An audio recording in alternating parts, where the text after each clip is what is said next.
Speaker कौमी assembly Ayaz Sadiq ने एक बार फिर पाकिस्तान तहरीक इंसाफ को मुज़ाकरात की दावत दी है।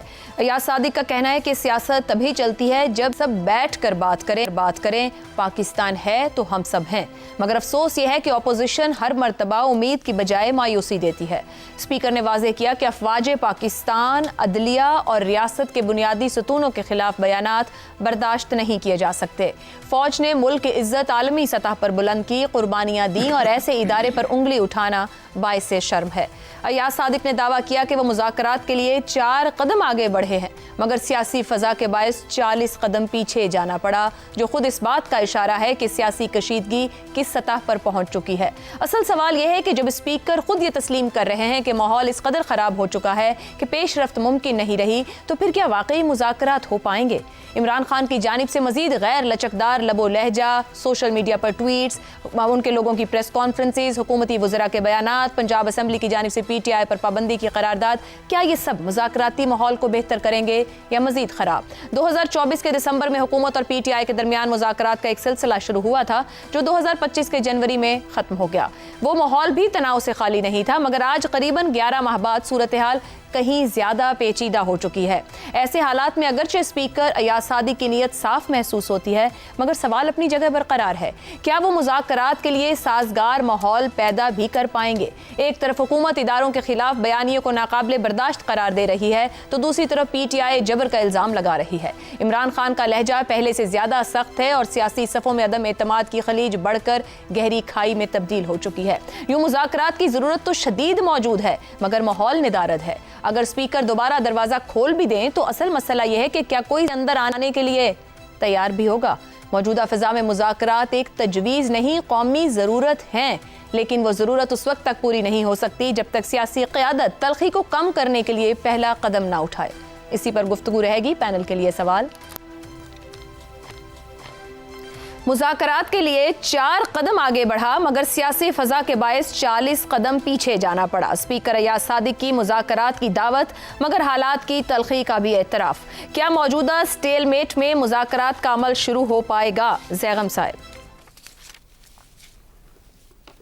देखिए, मुज़ाकरात नहीं ऐसा तो क्या होगा?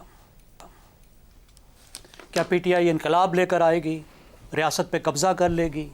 क्या ये एक इनकलाबी जमात है? इसके पीछे कोई बहुत बड़ी एक मुसल्ला एक तंजीम भी मौजूद है? नहीं है। एक जमहूरी जमात है, एक मकबूल जमहूरी जमात है। क्या हुकूमत PTI को मुकम्मल तौर पे ख़त्म कर देगी? नहीं कर सकती। और ये दोनों चीज़ें अगर हो भी सकें तो काबिल कबूल नहीं है, कोई पसंदीदा बातें नहीं है। मुज़ाकरात ही होने हैं, आज नहीं तो कल। ज़ैगम साहब, मुज़ाकरात कभी ना कभी तो होंगे और मुज़ाकराती हल है, मगर सवाल यह है कि मौजूदा स्टेलमेट में क्या मुज़ाकराती स्टेलमेट को ख़त्म करेंगे या कोई और सिचुएशन? क्या आज कल में वो मुज़ाकरात हैं? आज कल में हमें वो मुज़ाकरात नज़र नहीं आते। सबसे पहले तो टॉक्स अबाउट टॉक्स करनी होंगी। जिस वक्त माहौल है उसको ठंडा करना होगा, दोनों तरफ से करना होगा। ख़ास तौर पर जिस तरह के अटैक PTI की तरफ से आ रहे हैं, उसको रियासत अपने ऊपर हमला समझ रही है, उसे फ़ौज अपने ऊपर हमला समझ रही है। ख़ास तौर पे उस बैकग्राउंड में, जबकि 9 मई का बैकग्राउंड भी मौजूद है, उसमें यह समझा जा रहा है जब तक PTI और उसका जो सोशल मीडिया है और सोशल मीडिया के अकाउंट और वो अकाउंट जो पार्टी के सरकारी अकाउंट तस्वुर किए जाते हैं, जो इमरान खान का अपना ऑफिशियल अकाउंट समझा जाता है, जब तक वहाँ से जो आग उगली जा रही है वो कम नहीं होगी। और उसके साथ साथ हुकूमत भी एक कदम पीछे नहीं बढ़ेगी तो घटेगी, तो हम आगे जा ही नहीं सकेंगे। अब आप देखिए, पिछली दफ़ा जब मुज़ाकरात कराए थे अयाज सादिक ने, दिसंबर यानी 24 और जनवरी 25 की बात है। अब उस वक्त क्या था? PTI ने डिमांड्स रखे, 3 डिमांड्स रखे कि सियासी कैदियों को रिहा किया जाए, जुडिशल कमीशन बनाया जाए जो 9 मई का और 26 नवंबर की तहकीक करे, मिलिट्री ट्रायल रोके जाएं।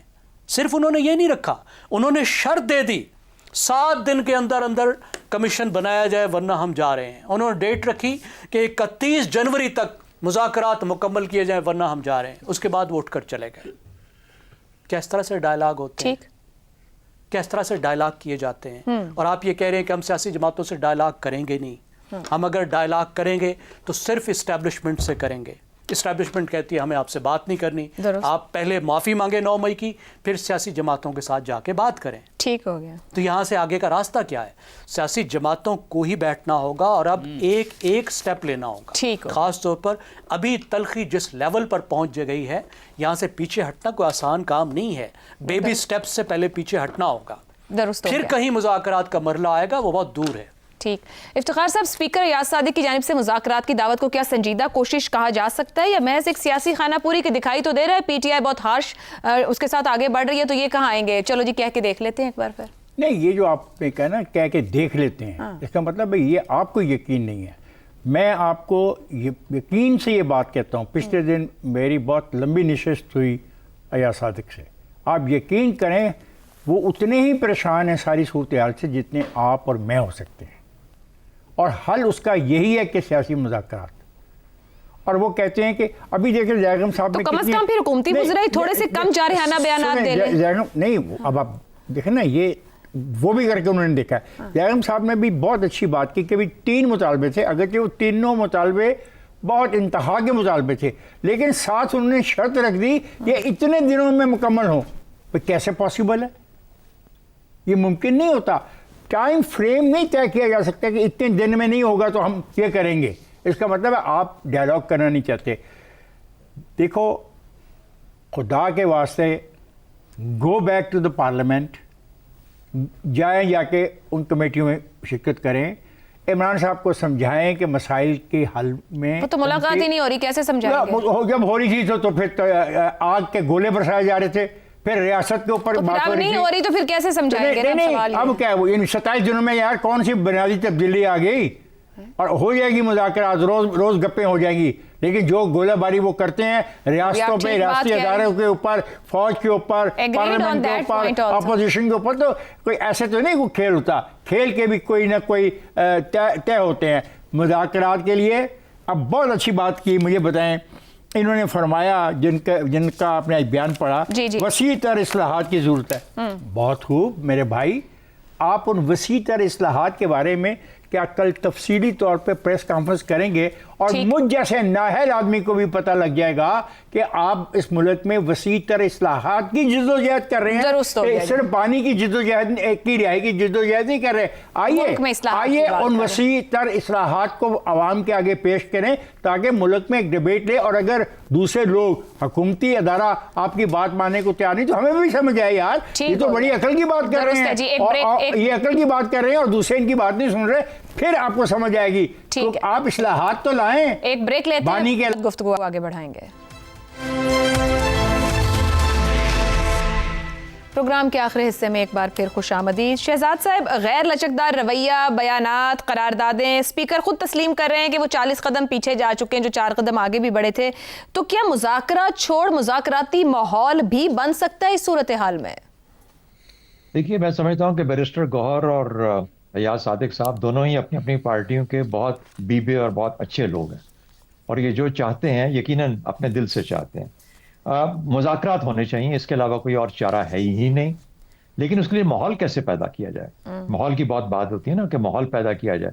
माहौल पैदा करने के लिए पहली बात तो ये है कि जो पीटीआई है ये इदारों के खिलाफ बयानात देना बंद कर दे। पहला इंडिकेशन ये होगा कि अफवाज के खिलाफ, इदारों के खिलाफ या उनकी शख्सियात के खिलाफ किसी किस्म का बयान ना दिया जाए। गवर्नमेंट क्या कर सकती है उसके जवाब में? गवर्नमेंट ये कर सकती है कि इमरान खान की मुलाकातों को आहिस्ता आहिस्ता खोलना शुरू कर दे, परमिट कर दे। मेरे हाल में इससे माहौल बहुत बेहतर हो जाएगा और मुज़ाकरात का एक तरीका इस्टेब्लिश हो जाएगा। पहली बात। दूसरी बात ये देखना है कि क्या हम इससे विन विन कैसे क्रिएट कर सकते हैं। ये तो नहीं कि जिसको वो विन समझते हैं वो ना मिल पाए, या जिसको ये विन समझते हैं वो डिनाई करके तो वो समझे कि हम जीत गए क्योंकि हमने कुछ ज्यादा दिया नहीं। दोनों सूरतों में, दोनों साइड पे कोई ना कोई उम्मीद होनी चाहिए कि कुछ ना कुछ उन्हें मिल जाएगा। सो देखते हैं कि हुकूमत क्या चाह सकती है। हुकूमत ये चाह सकती है कि निज़ाम को चलने दो, आओ कमेटियों में आके बैठो, निज़ाम को चलने दो, और आहिस्ता मतलब आहिस्ता आहिस्ता जमहूरियत जो है इसको अपना कदम जमाने दो। ये हुकूमत चाहेगी। और हुकूमत ये भी चाहेगी कि इमरान खान जेल से बाहर ना निकले, या जब तक मुमकिन है ना निकले, क्योंकि अगर वो निकल आया तो एक और मुसीबत खड़ी हो जाएगी और ये निज़ाम दरम भरम हो जाएगा। तो वो क्या उस लेवल तक बात को ले जाना चाहते हैं जहां पर वो कहें कि हम यहाँ से उससे ये कह सकते हैं कि हमारे इससे आगे पर चलते हैं, हम इससे आगे नहीं जाएंगे। हम सिर्फ इस हद तक कर सकते हैं कि आपके लिए माहौल अच्छा रखें, आपको बात करने का मौका दें पार्लियामेंट के अंदर, वगैरह वगैरह, वो जो सियासी किस्म की चीजें हैं जिससे निज़ाम का जो जो जो जो सिस्टम है वो चलता है। इमरान, ये पीटीआई क्या चाहेगी? पीटीआई चाहेगी कि क्या हम उस लेवल तक जा सकते हैं जहां पे इमरान खान की रिहाई की पॉसिबिलिटी है, और क्या हुकूमत वहां पे जाके इमरान खान की रिहाई दिलवा सकती है, और क्या इमरान खान की रिहाई से कम पे पीटीआई तैयार हो जाएगी कि हाँ हम सब गुडी गुडी बाहर बैठ के करते रहेंगे, अपनी निज़ाम चलाते रहेंगे, लेकिन हमारा लीडर। मेरा अपना ख्याल ये है कि पीटीआई के अगर बहुत सारे लोग जो सियासी ज़हन रखते हैं, अगर सिर्फ माइल भी होंगे, तो उनके अंदर एक ऐसा तबका भी है जो कि गालिबन उनके खानदान के अफराद की शक्ल में, और फिर जो उनके साथ मिलकर जो लोग बाहर बैठे हैं ऐसे हैं जो कि शायद ऐसा काम होने ना दें।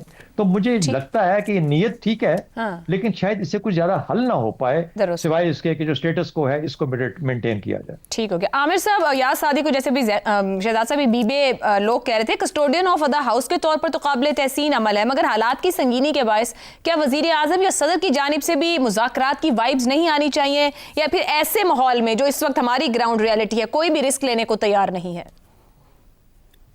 ये spot on I think Ayesha. ये जो उनका बयान है ना कि 4 कदम में आगे चला तो मुझे 40 कदम पीछे जाना पड़ा, या धकेल दिया गया। मैं जब से मैंने देखा है मैं ये सोच रहा हूँ कि ये 40 कदम उनको पीछे किसने धकेला, क्योंकि ये कहना तो देखें बड़ा आसान है ना कि पीटीआई के रवैये की वजह से वो 40 कदम उनको पीछे जाना पड़ा, या पीटीआई ने उनको जगह ही नहीं दी, वो 4 कदम आगे जो आए थे और थोड़ी जगह बनाते वहां पे पीटीआई ने उनको मौका नहीं दिया। देखिए ये कहना आसान है, लेकिन हुकूमत में बड़ी जान होती है। सो मैं ये मान नहीं सकता कि अगर वो 40 कदम उनको पीछे धकेलने में, चले पीटीआई ने उनको 25 कदम पीछे धकेला होगा, लेकिन मुझे लगता है कि 15 कदम जो है ना वो उनको अपनी हुकूमत की, अपनी पार्टी की वजह से भी पीछे जाना पड़ा था। Very quickly I will give you the example. 1977 की पीएलए की मूवमेंट को हमें भूलना नहीं चाहिए। वो एक बाकायदा पाकिस्तान के अंदर एक पॉपुलर स्ट्रीट मूवमेंट की शक्ल इख्तियार कर गई हुई थी, और लगता था कि जुल्फ़िकार अली भुट्टो साहब बिल्कुल घिर चुके हैं, उनके पास कोई रास्ता नहीं है। लेकिन उन्होंने उसमें लोग भी मारे गए थे उस मूवमेंट के दौरान, उस एजिटेशन एहतजाज के दौरान, लेकिन उन्होंने उसके बावजूद मुज़ाकरात का रास्ता निकाला, और वो तकरीबन उनका एक अग्रीमेंट भी हो गया था, जिसको उस वक्त जनरल ने नहीं माना, इसलिए इसका कोई नतीजा नहीं निकल सका। तो हुकूमत में बड़ी जान होती है आशा, चाहे वो जैसी भी हुकूमत हो। वो अगर चाहे किसी मामले को हल की तरफ ले जाना, तो उसके हाथ में बहुत सा इख्तियार होता है, उसके पास बहुत सारे वसाइल ऐसे होते हैं जिनको वो इस्तेमाल कर सकती है। वो जबरी वसाइल नहीं, लेकिन उनके पास बहुत सारी ऑप्शंस होती हैं जिनको वो इस्तेमाल कर सकती है। सो आई थिंक कि अगर यार सादिक साहब जो है वो थोड़ी सी और वजाहत कर देते कि उसको पीछे धकेलने में कौन कौन शामिल था, तो शायद हमें ये समझ आ जाती कि सिर्फ सारा कसूर पीटीआई का नहीं है, कुछ जिम्मेदारी जो है मिलकर हिस्सा डाला जाता है। दुरुस्त कहते हैं आप। और कंक्लूड करेंगे कि 40 कदम का फासला है और मुल्क की सियासी क़यादत का इम्तिहान है। देखना यह है कि स्टेलमेट में कामयाबी किसे मिलती है।